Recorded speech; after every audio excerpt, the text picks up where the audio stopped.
HD सच्ची कहानियों पर आप सभी का स्वागत है।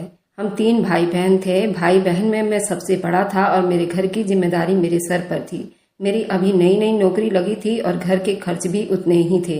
और इसी साल मैंने शादी की थी तो कर्ज भी हो गया था, जिसकी वजह से मैं थोड़ा प्रेशर में हो गया था और दिन रात नाइट ड्यूटी करके कर्जा उतारने में लगा रहता और अपनी पत्नी पर भी ज्यादा ध्यान नहीं दे पाता था। दिल्ली में तो गर्मी इतनी होती है कि आदमी बेहाल हो जाता है। अब की गर्मी में सोचा कि एसी लगवा लेता हूँ और फिर इसी तरह दिन रात मेहनत करके ये किस्त भी खत्म हो जाएगी। इन्हीं सब प्रेशर की वजह से मैं हमेशा अपनी पत्नी पर ज्यादा ध्यान नहीं दे पाता था और मैं एक प्राइवेट कंपनी में नौकरी करता था। प्राइवेट नौकरी में इतनी ज्यादा तनख्वाह नहीं होती थी कि खुलकर खुद पर या घर वालों पर खर्च की जाए, मगर थोड़ी बहुत सुविधाएं हम भी हासिल कर सकते थे। इसलिए मैंने भी जून की गर्मियों में सब घर वालों की बुरी हालत देखकर घर में एक एसी लगवा लिया था। एसी लगाने के बाद सभी घर वालों ने राहत की सांस ली। एक ही बड़े कमरे में पूरा घर बिस्तर लगाए सुकून से सोता रहता। हम घर में कुल 5 लोग थे। मेरे पापा की बहुत पहले मृत्यु हो गई थी। उसके बाद घर में मेरे अलावा मेरे छोटे भाई बहन भी थे। मेरी माँ, मेरी पत्नी शामिल थे। मेरी माँ ने कमरे में कालीन डलवा कर जगह सेट कर दी थी। दिन भर मैं काम पर होता था और जब रात को लौटता तो मेरे बहन भाई और माँ कमरे में मौजूद होते थे और मेरी पत्नी बाहर घर का सारा काम करती रहती थी। कुछ दिन मैंने ये सब कुछ चुप्पी से देखा, मगर फिर मुझे ऐसा महसूस होने लगा जैसे मेरी पत्नी के साथ नाइंसाफी हो रही है। मेरे घर वाले खुद ठंडे कमरे में रहते थे और मेरी पत्नी को बाहर गर्मी में अकेला छोड़ दिया जाता, जबकि वह काफी कम उम्र की लड़की थी। फिर भी बहुत अच्छे से सारा घर का काम काज संभाल लेती थी। मुझे हैरानी होती थी, मैं एक नजर से देखने वाला आदमी था। इस घर में इतनी नाइंसाफी क्यों हो रही थी? एक दिन मैंने अपनी माँ के सामने अपनी पत्नी को बुलाकर उसे कहा कि तुम दिन भर गर्मी में काम करती रहती हो, जब गर्मी ज्यादा हो तुम यहाँ एसी वाले कमरे में रहा करो, वरना बीमार पड़ जाओगी। माँ के सामने ये सब बोलने का मेरा ये मकसद था कि उन्हें लज्जित भी ना करूं और सुना भी दूं। मैं सब देख रहा हूं, मुझे अच्छा नहीं लग रहा, मगर तब हैरान रह गया जब मैंने अपनी पत्नी को पूरी बात कह तो दी। जल्दी से मेरी माँ ने भी मेरी पत्नी की कम अकल और जिद पर नाराज होना शुरू कर दिया था और बोली, ये ऐसे ही थोड़ी कम अकल की है। जब एसी चलाकर हम लोग कमरा ठंडा करते हैं तब उठकर सारे घर का काम समेटने लगती है। अजीब इंसान है, उसे गर्मी भी नहीं लगती। ये हमारी बात कहाँ सुनती है, कान बंद करके काम करती रहती है। वैसे मैंने अपनी पत्नी को देखा तो वह चुप से सर झुकाए बैठी थी। उसने मुझे या मेरी माँ को कोई जवाब नहीं दिया था, जबकि वह इतनी कम उम्र की थी कि वह चुप रहने वाली लड़की नहीं थी। वह अच्छा खासा बोलती थी और मुझसे खूब बातें करती थी। वह अक्सर किसी न किसी बात पर बहस भी कर लेती थी। मेरी सास की मृत्यु कुछ साल पहले हुआ था, जिसकी वजह से शादी के बाद से ही मेरी पत्नी मेरी माँ का बहुत ख्याल रखती थी और उन्हें अपनी माँ का दर्जा भी देती थी। मगर आज मेरी पत्नी का यूं चुप रहना मुझे खटक रहा था। मुझे लगा शायद मेरी माँ को बदतमीजी से जवाब देना नहीं चाहती थी, इसलिए उनके बोलने पर वे चुप हैं। मैं इस तरह आराम से अपनी पत्नी को देखकर कहा कि तुम्हारी जिद करने की क्या वजह है? क्या तुम्हें किसी ने कमरे में आने से रोका है, या तुम्हें लगता है कि एसी सिर्फ अपने भाई बहन और माँ के लिए लगवाया है? लगता है कि मेरे सवाल पर वे बौखला कर मुझे देखने लगी। मेरी माँ बिल्कुल चुप सी हो गई थी। जरूर उन्हें मेरा पहला सवाल नागवारा गुजरा था, मगर उन्होंने मुझे कुछ नहीं कहा। मैं अपनी पत्नी की फिक्र में ये बात महसूस नहीं कर पाया था। मेरे सवाल पर मेरी पत्नी मुझसे नजरें चुराने लगी और उल्टे सीधे बहाने खड़ी करने लगे। मेरे बार बार पूछने पर मेरी माँ ने अचानक ऐसी बात कह दी कि मैं घबरा गया। मेरी पत्नी से बोली कि अगर तुम्हें हम सब के साथ एक कमरे में सोना बुरा लगता है तो हम दूसरे कमरे में चले जाते हैं। अपनी माँ की बात से मैं परेशान हो गया और मेरी पत्नी भी घबराकर उन्हें अपनी सफाई देने लगी। मगर हैरानी की बात ये थी कि वे इतनी परेशान होने के बाद भी कमरे में सोने पर राजी नहीं हुई थी। मैं अपनी माँ को मनाने के लिए बोला, ये कमरा या फिर ये एसी सिर्फ मेरी पत्नी का नहीं, वे अगर नहीं सोना चाहती तो ना सोए, मगर वह लोग यही सोएंगे। माँ ने गुस्से से भरी नजर मुझ पर डाली और मेरे बार बार माफी मांगने पर मुस्कुरा दिया। उस बीच मेरी पत्नी उठकर वहां से जा चुकी थी। माँ को मनाने के बाद मैं अपनी जगह पर लेटा तो मुझे बार बार माँ की बात याद आने लगी। उन्होंने ऐसा क्यों कहा? मेरी पत्नी उन सब की वजह से कमरे में नहीं सोती थी। मुझे लगा शायद ऐसे ही कोई बात हुई होगी, तभी मेरी माँ ने उसका मतलब बता दिया। मेरा ख्याल ना चाहते हुए भी अपने छोटे भाई बहन की तरफ चला गया था। मेरा भाई भी जवान लड़का था। शायद मेरी पत्नी मेरे भाई की वजह से कमरे में सोना अच्छा नहीं समझती थी। मैं फिक्र में होने लगा। मैं दूसरा एसी ना खरीद सकता था, ना ही इतना ज्यादा बिल दे सकता था। पत्नी के कमरे में एसी लगवा देता। मैं परेशान सा अपनी पत्नी को रूठा हुआ देखता रह गया था। मुझे ये देखकर हैरानी हुई थी। मेरी पत्नी और मेरे भाई की आपस में काफी दोस्ती थी। उनका हंसी मजाक भी चलता रहता था। मेरा भाई अक्सर मेरी बहन से लड़ झगड़ कर मेरी पत्नी के साथ बातें करता रहता था। मैं उलझ कर रह गया था। आखिर मेरी पत्नी एसी वाले कमरे में सबके साथ क्यों नहीं सोती थी? मैं अक्सर जब किसी जरूरी काम के लिए कमरे से बाहर निकलकर गैलरी के तरफ जाता, मुझे अक्सर दूसरे कमरे से अजीब अजीब सी आवाजें आती थी। मैं पहले तो उन आवाजों पर गौर नहीं करता था, मगर फिर ऑफिस में बिजी होने की वजह से मैं घर में कम टिकता था और यूं मेरा ध्यान इन बातों से हट गया। एक दिन मैं रात को देर से घर आया और सीधा एसी वाले कमरे में जा पहुंचा। मेरी पत्नी वहां मौजूद नहीं थी और मेरा भाई भी कमरे से गायब था। मैंने कुछ देर कमरे में लेटकर आराम किया, फिर चाय की तेज चाहत होने पर उठ बैठा। मेरी माँ गहरी नींद में थी, इसलिए उन्हें उठाना अच्छा नहीं समझा। मैं कमरे से निकलकर दूसरे कमरे की तरफ बढ़ा था, अपनी पत्नी को चाय के लिए बोल सकूं। तभी मुझे किचन में खटर पटर सी महसूस हुई। शायद मेरी पत्नी अभी भी किचन में काम कर रही थी। मैं किचन की तरफ बढ़ा तो वहां से हल्की हल्की बातों की आवाज आने लगी। मैं हैरानी से आगे बढ़कर किचन में जाकर देखा तो सामने का मंजर देखकर मुझे झटका सा लगा था। सामने मेरी पत्नी और मेरा भाई मौजूद थे। मेरी पत्नी मुझे देखकर बुरी तरह घबरा गई और जल्दी से अपनी भीगी आंखें साफ करने लगी।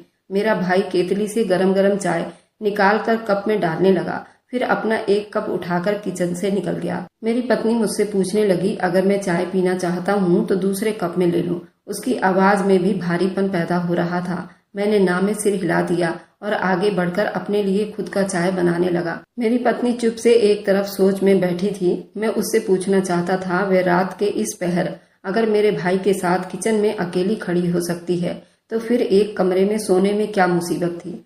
मगर मैं उससे फिलहाल कोई बात नहीं कर सका था। थका हुआ था और मुझे ऐसा लग रहा था जैसे मेरी पत्नी की तबीयत ठीक नहीं है। उसका चेहरा लाल हो रहा था और आंखें भी सुर्ख लाल और भारी हो रहा था। अगर वह ठीक नहीं थी तो इस टाइम किचन में मेरे भाई के साथ क्यों मौजूद थी? क्या समस्या थी? मगर मैं उस टाइम इतना थका हुआ था कि चाह कर भी उससे कुछ न पूछा और न बात की, और जब चाय बन जाने पर अपने सोचों से निकला तो चौंक गया। मेरी पत्नी वहां से जा चुकी थी। मैं भी अपना सर झटका और चाय पीने लगा, फिर जाकर सो गया। इस बात को कुछ दिन बीत गए थे। मेरे दिमाग से ये बात निकल नहीं रही थी। मैं उलझ रहा था। अपनी पत्नी से सबके सामने कमरे में न सोने की वजह जानना चाहता था, मगर बिजी था, इसलिए ये बात नामुमकिन हो सकी। और यूं एक दिन में जब घर में आराम कर रहा था, अचानक बिजली चली गई। उस दिन मौसम काफी अच्छा हो रहा था। बाहर हल्की हल्की बूंदाबांदी हो रही थी, इसलिए घर वालों की नींद पर कोई फर्क नहीं पड़ा था, मगर मुझे महसूस होने लगा। मैं कमरे से निकला तो सामने हमारे कमरे का दरवाजा पूरी तरह से बंद था। मुझे अपनी पत्नी की बेवकूफी पर अब गुस्सा आने लगा था। बाहर इतना अच्छा मौसम था और कमरे को बंद किए पड़ी थी। मुझे अपनी माँ की बात याद आ गई, तुम्हारी पत्नी हम सबको हैरान कर देती है, आखिर उसे गर्मी क्यों नहीं लगती? अच्छे मौसम भी कमरा बंद किए पड़ी रहती है। मैं कदम उठाकर अपने कमरे की तरफ बढ़ गया और दरवाजा एक झटके से खोल दिया। मेरी पत्नी हड़बड़ाकर सीधी हुई, दरवाजे की तरफ देखने लगी। मेरे हाथ में मोबाइल था, जिसकी टॉर्च की रोशनी से मैं सामने का मंजर देखकर हक्का बक्का रह गया था। मेरी पत्नी घबराई हुई थी, चादर में सिमट गई और मुझे लगा मैं अपने कदमों पर खड़ा नहीं हो पाऊंगा। मेरी पत्नी की हालत बहुत खराब हो रही थी। वह बंदी कमरे में इतनी मोटी चादर में दुबकी पसीना पसीना हो रही थी। उसका चेहरा इतना लाल था, जैसे छू लिया तो वो पानी से भरी आंखें मुझ पर छलक जाती। मैं आगे बढ़कर उसकी हालत की वजह पूछी तो जो उसने बताया, मैं गुमसुम सा हो गया था। मैं जो समझता था, मैं बहुत ज्यादा परवाह करने वाला इंसान हूँ और मुझसे बढ़कर कोई एहसास करने वाला नहीं। उस दिन अपनी लापरवाही पर खुद शर्मिंदा हो गया था। मेरी पत्नी बता रही थी उसे ठंडी हवाओं से एलर्जी है, जिसकी वजह से सख्त गर्मियों में भी उसे गर्म रहना पड़ता है। इसी तरह से वह ठीक रहती है और अगर उसे जरा सी भी ठंडी हवा लग जाए उसे एलर्जी होने लगती है। उस टाइम भी वो बंद कमरे में छींक छींक कर पागल हो रही थी। उसकी नाक सुर्ख लाल हो रही थी। मुझे तब अचानक सारी बात समझ आई। वह कमरे में बंद रहकर अक्सर ऐसे ही छींक रही होती थी। और जब किसी की मौजूदगी महसूस कर लेती तो छींकों की आवाज दबाने की कोशिश करती थी, जिसकी वजह से उसका नाक और गला दोनों ही बैठने लगता था। मैं अक्सर उसकी आवाज सुनकर चौंक जाता था, मगर कभी मैंने अपनी पत्नी से जाकर उसकी हालत नहीं पूछी थी। उसका एसी वाले कमरे में ना सोना मुझे उलझाकर रख दिया था। इस उलझन में मैं हर दिन परेशानी से गुजर रहा था, मगर मैंने कभी ये नहीं सोचा शायद उसे कोई परेशानी हो जिसकी वजह से मजबूरन गर्मी की दोपहरी में दूसरे कमरे में पड़ी रहती है। मुझे याद आया उस रात मेरी पत्नी की ऐसे ही कुछ हालत थी जब मेरा भाई उसे काली चाय बनाकर दे रहा था। शायद वह भी मेरी पत्नी की हालत को जानता था, मगर एक मैं ही था अब तक अनजान था। मेरी पत्नी मेरे पूछने पर भी मुझे कभी कुछ नहीं बताती थी। मैंने हैरानी से ये बात अपनी पत्नी से पूछी तो वह शर्मिंदा से सर झुका गई। शायद कोई वजह थी, उसने मुझसे अपनी समस्याएं छुपाती थी। मैंने उठकर पहले उसे दवाई दी और गर्म पानी पिला दिया। जब उसे कुछ आराम आया तो मैंने डरते हुए उसे देखा और बोला कि अगर मुझे पहले ये तुम बात बता देती तो मैं इलाज करवाता। मैं उसे इतना बुरा इंसान लगता था जो उसकी बीमारी की परवाह न करता। मेरी बात पर मेरी पत्नी सर झुकाकर कहा कि मैंने इसलिए छुपाया था कोई मुझसे गुस्सा ना हो जाए, मैं बीमार हूँ और सबको मुश्किल में डाल दूंगी। अपनी पत्नी की बात पर मुझे झटका सा लगा था। मैं उस पर नाराज होने लगा। वो हमें इतना गलत समझती थी, अपनी परेशानी से अकेली लड़ती रहती मगर हमें अपनी परेशानी ना बताती। मेरी बात पर बोली कि वह अपनी माँ के साथ ऐसा होता देख चुकी है, इसलिए उसे लगा वह भी यही सब झेलने वाली है। तब उसने मुझे अपनी मरी हुई माँ के बारे में बताया। मेरा दिल गमों से भर गया, मैं गम में पड़ गया। वह बता रही थी मेरी माँ को भी ऐसे ही एलर्जी की शिकायत रहती थी। वह सारा दिन घर के काम करती और उनकी तबीयत भी ठीक न थी और ना ही उनका इलाज करवाया जाता, न ही वो परहेज कर पाती। उल्टा उनका मर्ज बढ़ता चला गया। ससुराल वालों ने उसे बीमार देखकर उसको परेशान करना शुरू कर दिया। मेरी दादी उनसे उलझन खाने लगी और हर वक्त गुस्सा रहती थी। मेरी माँ खाने पीने की चीजों पर भी छींकती फिरती थी। मेरी माँ की मजबूरी थी, वह पानी में भरी आंखें लिए काम करती रहती थी। ससुराल में मौजूद नंदे उनकी सास काम करने को तैयार नहीं थी, मगर मेरी माँ पर काम के लिए सर पर सवार रहती थी। ऐसी बीमारी में भी मेरी माँ को बातें सुनाई जाती थी और कहा जाता अपने मुंह पर कपड़ा बांध कर रखा करो ताकि घर में दूसरों को एलर्जी ना हो और हम तुम्हारी बीमारी का शिकार ना बने। मेरे बाप ने मेरी माँ को सख्ती से अपने मुंह पर कपड़ा लपेट कर रखने की धमकी दी ताकि उसकी छींक खाने पीने की चीजों तक ना पहुंचे। हर वक्त चेहरे पर कपड़ा लपेट कर रखने की वजह से मेरी माँ को गर्मी की वजह से मुंह पर दाने भरे रहते थे। शायद वह अपनी बीमारी को लेकर बहुत परेशान रहती थी। मेरे पापा, मेरी दादी, मेरी बुआ मेरी माँ की बीमारी को इग्नोर करके वे घर का सारा काम करवाते थे, साथ में बातें भी सुनाते थे और घर के काम करने के बाद उन्हें किसी के साथ बैठने की इजाजत नहीं थी। वे अकेली पड़ी रहती और जहाँ वे जाती वे सब वहाँ से उठकर चले जाते और कहते इसकी बीमारी हमें भी लग जाएगी। शादी ब्याह मिलना जुलना होता तब भी मेरी माँ को एक साइड में कर दिया जाता ताकि उसकी वजह से सबका मिजाज खराब ना हो जाए। मेरी माँ की एलर्जी बहुत ज्यादा होती जा रही थी। छींकते रहने से उनका गला खराब हो गया, उनका खाना पीना मुहाल हो गया था। उन्होंने जब मेरे बाप से अपनी बीमारी का बताया तो इलाज करवाने के लिए कहा तो मेरा बाप गुस्सा होने लगता और लड़ने लग जाता। तुम जैसी बीमार औरत से शादी करके मैं जलील हो गया हूँ और लोगों से तुम मिलने के काबिल भी नहीं हो। मेरी माँ के दाने भरे चेहरे से घिन करके सब अपना मुंह फेर लिया करते थे। घर में किसी को भी कभी नजला या जुकाम होता था, उसका इल्जाम मेरी माँ पर धर दिया जाता था, यही सबको बीमार कर रही है। मेरी माँ का जिस्म हर वक्त तपता रहता था और वे चुप चुप कर अपनी सास और नंद की जुकाम वाली दवाई उठाकर खाती ताकि उन्हें आराम आ सके। समस्या बढ़ते बढ़ते उनके दिमाग तक जा पहुंचा। उनका दिमाग कमजोर होने लगा और उनकी आंखों की रोशनी भी जाने लगी। ऐसे ही उल्टे सीधे घरेलू दवाई खाने की वजह से उनकी हालत बहुत ज्यादा नाजुक हो गई। पहले तो उनकी बीमारी को ड्रामा समझकर नजरअंदाज किया गया, क्योंकि उस दिन घर में बड़ी बुआ और उनके ससुराल वाले की दावत थी।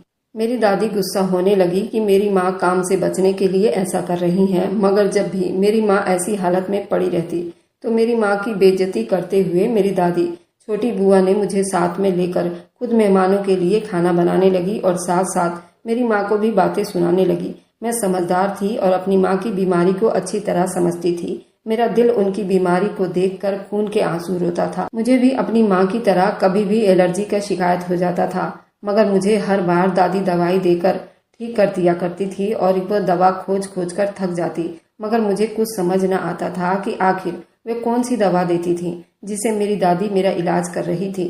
मैं वह दवा खिलाकर अपनी माँ का इलाज करना चाहती थी, मगर मैं नाकाम रही। उस दिन मेहमान आए तो पूरा घर मेहमानों के साथ लगा हंसता खेलता रहा। मैं और मेरी माँ के पास बैठी रोती रही, क्योंकि मेरी माँ अब बिल्कुल बेहोश हो चुकी थी। मेरे पापा काम से लौटे तो काफी देर हो चुकी थी। मैंने अपने बाप की विनतियां करते हुए उनके सामने हाथ जोड़ दिए, मेरी माँ का इलाज करवाइए ताकि वो बच जाए। मेरा बाप मेरी माँ को कोसता हुआ अस्पताल ले गया। फिर घर बैठकर मैं भगवान से प्रार्थना करती रही। मुझे डर लग रहा था मेरी माँ को कुछ ना हो जाए। मेरी दादी मुझे तसल्लियां देती रही, मुझसे बोलती रही कि तेरी माँ ने ड्रामा किया है, वह जब आएगी तो बिल्कुल ठीक हो जाएगी। मुझे खाना खाने के लिए राजी कर रही थी, मगर मेरे गले से निवाला नहीं उतर रहा था। मैं जानती थी मेरी माँ के बचने का कम चांस है, वह कभी ड्रामा नहीं कर सकती थी। वह तो खुद बीमारी से लड़ रही थी, तब भी आंसू भरी आंखों के साथ काम करती रहती थी। और जब मैं अपनी दादी और बुआ पर गुस्सा होने लगती तो मेरी माँ मुस्कुराकर मुझे कहती, ससुराल वाले ऐसे ही होते हैं, सास अगर माँ बन जाए तो फिर उसे सास कौन मानेगा। मेरी माँ के इस बात से मुझे ससुराल के नाम से बहुत डर लगता था। मैं सारा टाइम डरती रहती थी। मेरा डर सच साबित हो गया। मेरा बाप जब वापस लौटा तो उनके साथ एम्बुलेंस में मेरी माँ की लाश थी। वह अपनी एक आम सी एलर्जी से लड़कर मर चुकी थी। मेरी चीखों से पूरा घर गूंज उठा था। मेरी दादी और बुआ पहली बार चुप हो गई थी। मैं तड़प तड़प कर चीख रही थी। मुझे अपनी माँ की मौत से ज्यादा इस बात का गम था। वह सिर्फ एक बीमारी की वजह से सारी उम्र जलील हो रही थी, उसकी कदर नहीं की गई। वह तब अस्पताल पहुंची जब मर चुकी थी। मेरा बाप सामने आया तो मैंने उनका गिरेबान पकड़ लिया। मैंने चीख चीख कर कहा, वे सारी जिंदगी मेरी माँ को तंग होता देखते रहे, उनकी बीमारी को नाटक समझते रहे, मगर कभी इलाज करवाने की कोशिश नहीं की। मैं सवाल कर रही थी कि माँ बहनों का ख्याल रखने वाले मर्द अपनी पत्नियों के लिए ऐसे पत्थर दिल क्यों बन जाते हैं? क्या पत्नी इंसान नहीं होती? तुम लोगों की गुलाम या बेजान गुड़िया होती है जिसे इतने बुरे हाल में देखकर सिर्फ अपना काम निकलवाया जाता है। मैंने घर में आए मेहमानों का लिहाज भी नहीं किया। माँ की ऐसी मौत ने मेरी आवाज छीन लिए थे। मेरे सवालों पर घर में आए हुए मेहमान ध्यान देने लगे तो मेरी दादी और बुआ मुझे खींचकर एक कमरे में ले गई और सबसे कहने लगी, माँ की मौत ने मुझे पागल कर दिया है। ये सच था। हाँ, मैं पागल हो चुकी थी। माँ की अर्थी और 13वीं के बाद भी मैं हर टाइम ऐसी बातें करती और चीखती चिल्लाती। फिर धीरे धीरे मेरे गम ने मुझे गुमसुम बना दिया था। मैं एक कोने में चुपचाप बैठी रहती थी। मेरी एलर्जी भी अब बढ़ती जा रही थी।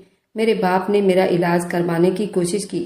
मैंने साफ मना कर दिया और उनसे बोली कि मैं अपनी माँ जैसी जिंदगी बिताना चाहती हूँ, ताकि उन्हें एहसास हो कि उनकी बेटी पर जब यह हाल गुजरेगा तो उन्हें कैसा लगेगा। और पत्नी भी तो किसी की बेटी होती है। मेरे घर वाले मेरे जिद और पागलपन से तंग आ गए थे। पहली फुर्सत में अच्छा रिश्ता ढूंढकर कम उम्र में ही मुझे ब्याह दिया गया। मेरा बाप जब मायके में जाती तो फिक्र से सवाल करता कि सब मेरा ख्याल रखते हैं ना या नहीं। शादी के बाद मेरी सोच अपनी माँ वाली थी कि ससुराल बुरा होता है, मगर यहाँ जब सास ने माँ जैसा प्यार दिया और नंद बहन की तरह बातें करती और ख्याल रखती तो देवर भाइयों की तरह फिक्र करता, तो मेरी सोच बदलने लगी थी। मेरा नसीब अपनी माँ से अलग था, मगर फिर भी मुझे डर लगता था। शायद सब इसलिए अच्छे हैं, मेरी एलर्जी के बारे में कोई नहीं जानता। मुझे डर लगता था अगर मेरी बीमारी की बात खुली तो मेरी माँ की तरह मुझे भी सबसे अलग कर दिया जाएगा। मेरी पत्नी अपनी माँ की दास्तान सुनाकर सर झुका गई थी। मेरी आंखें अपनी सास की दास्तान सुनकर बिल्कुल भर आई थी।